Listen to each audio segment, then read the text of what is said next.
Video ini berisi cerita saya yang didapat dari pengalaman, pelatihan, riset, interview, dan pengetahuan dari berbagai sumber. Semoga bermanfaat. Halo semua, apa kabar? Masih stay at home ya? Cerita saya kali ini adalah tentang proses masuknya informasi ke dalam pikiran manusia. Bagaimana ceritanya? Kita ikuti sama-sama ya. Cerita saya dimulai dari pepatah ini. Strong is choice. If your mind believe it, your body will follow. Memiliki tubuh yang kuat adalah pilihan. Dan hanya jika pikiran kita yakin dan percaya, maka tubuh kita menjadi kuat. Untuk memahami lebih jauh hubungan antara pikiran dan tubuh manusia, saya mau menjelaskan konsep body, mind, and soul.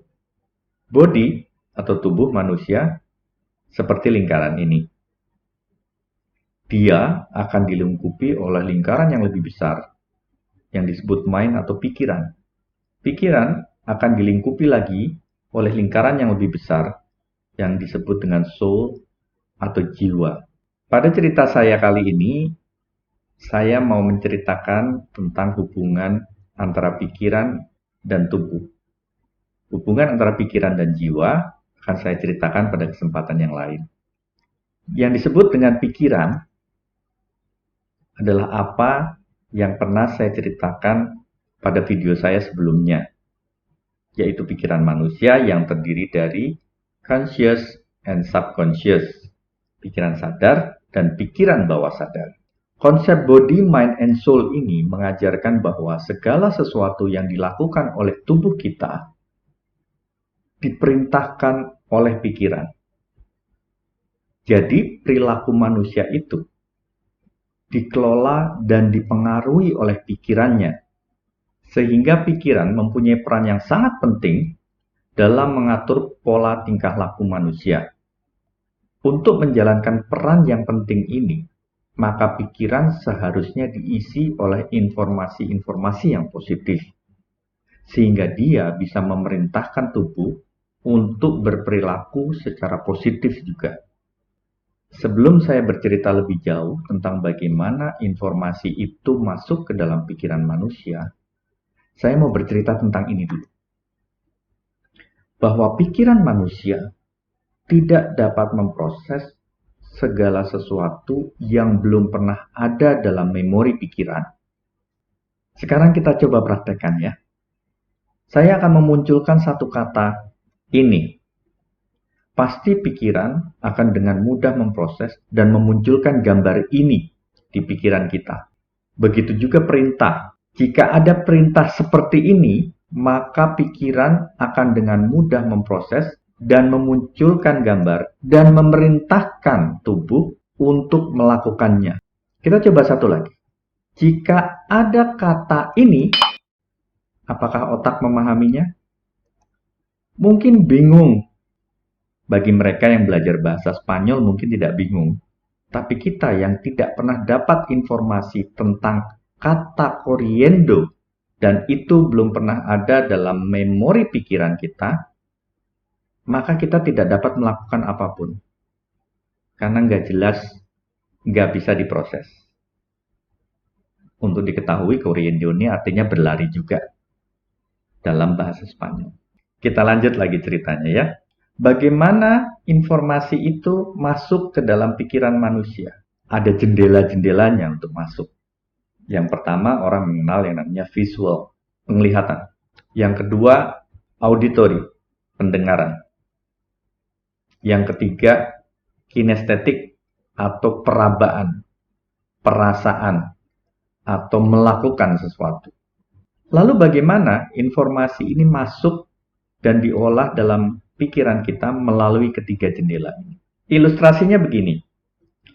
Jika kita mau memasukkan benda cair ke dalam sebuah media botol, maka kita memerlukan alat yang namanya corong. Corong ini bentuknya di atas lebar, di bawah kecil. Sedangkan pikiran manusia terbalik bentuknya. Dia berbentuk seperti ini. Yang atas kecil, yang bawah besar. Yang atas kecil adalah conscious atau pikiran sadar, yang bawah yang ruangnya besar dengan kapasitas yang besar, itu yang disebut pikiran bawah sadar atau subconscious mind.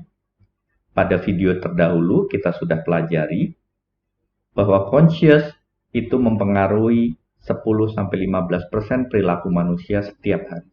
Sedangkan subconscious mempengaruhi 85% sampai 90% perilaku manusia setiap hari. Bisa kita bayangkan. Kita lanjut ya. Bagaimana informasi itu masuk dan tersimpan di dalam memori pikiran kita? Yang pertama, apa yang disebut dengan conscious process. Ini adalah proses secara sadar informasi itu masuk ke dalam pikiran kita melalui conscious mind. Contohnya ketika kita belajar bekerja, berinteraksi dengan manusia lain, semua itu masuk melalui proses sadar ke dalam pikiran kita. Tetapi catatannya adalah conscious process melalui pikiran sadar terbatas. Dia hanya bisa menampung 5-9 jam per detik. Cerita ini sudah saya ceritakan pada video sebelumnya. Dan juga pikiran sadar ini mempunyai keterbatasan, seringkali tidak mudah fokus. Sehingga banyak informasi yang lewat atau mungkin sengaja dilewatkan. Conscious process atau proses masuknya informasi secara sadar ke dalam pikiran manusia, dia akan menghadapi yang namanya critical area. Critical area ini adalah suatu filter di mana informasi yang masuk ke dalam pikiran manusia dianalisis, dilakukan pertimbangan. Jika informasi itu tidak sesuai dengan informasi yang sudah pernah ada di dalam pikiran bawah sadar, kemungkinan besar informasi itu akan ditolak. Bagaimana caranya? Informasi yang masuk melalui conscious process bisa diterima dan tersimpan di pikiran bawah sadar manusia.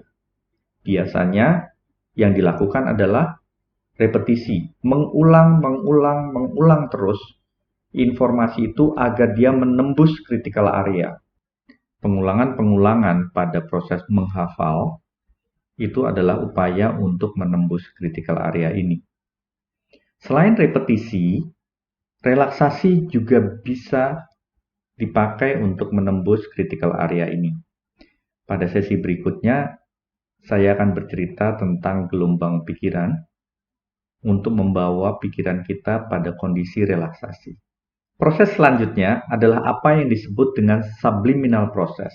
Ini adalah satu proses masuknya informasi langsung, bypass, tanpa melalui critical area.